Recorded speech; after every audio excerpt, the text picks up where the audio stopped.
Can you just tell people, because Danny was telling me about this thing that's like the funniest shit ever. I was dying. The Shabbos Goy. The Shabbos Goys? Yeah. So what is it? It's one guy in New York? No, it's not one guy. No. There's multiple guys. So basically for Orthodox... But this is a big one. Yeah, well, there's Orthodox Jews in New York. I assume everywhere else, but I think it's like really a New York thing. And so, they all have the loopholes where they like...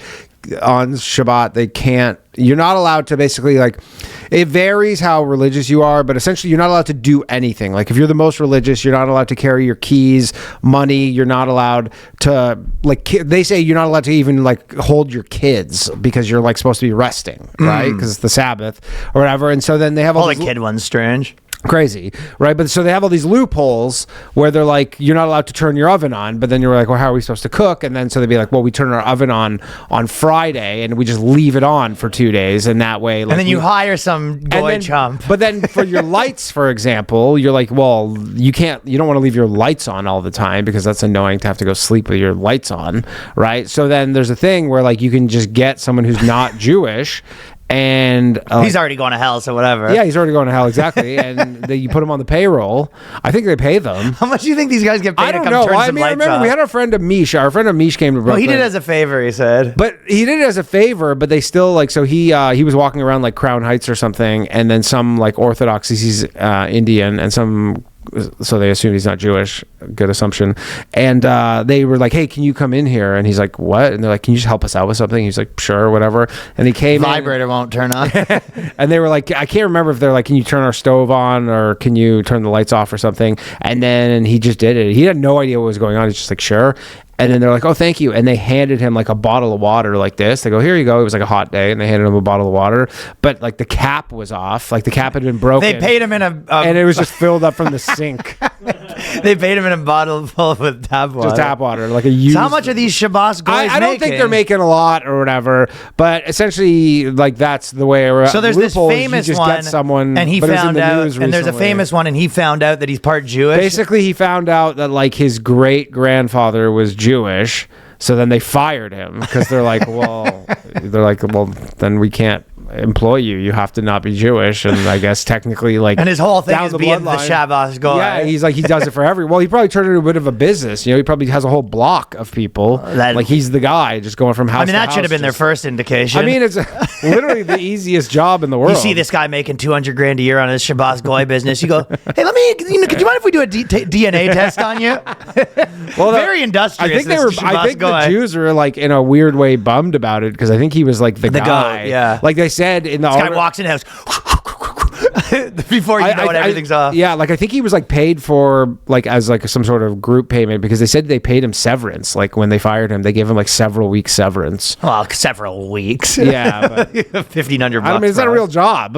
I guess it is to him. This guy was doing okay. Apparently, all he does. It's the easiest job in the world. You just walk in. The line thing. Oh yeah. So because of this law, these rules.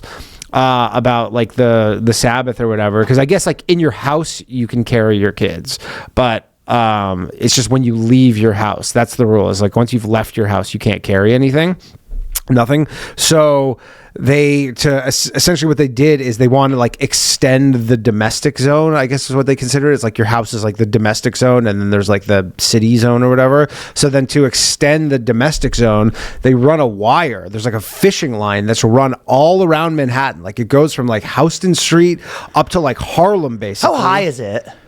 I don't know. That's a good question. Does it clothesline you?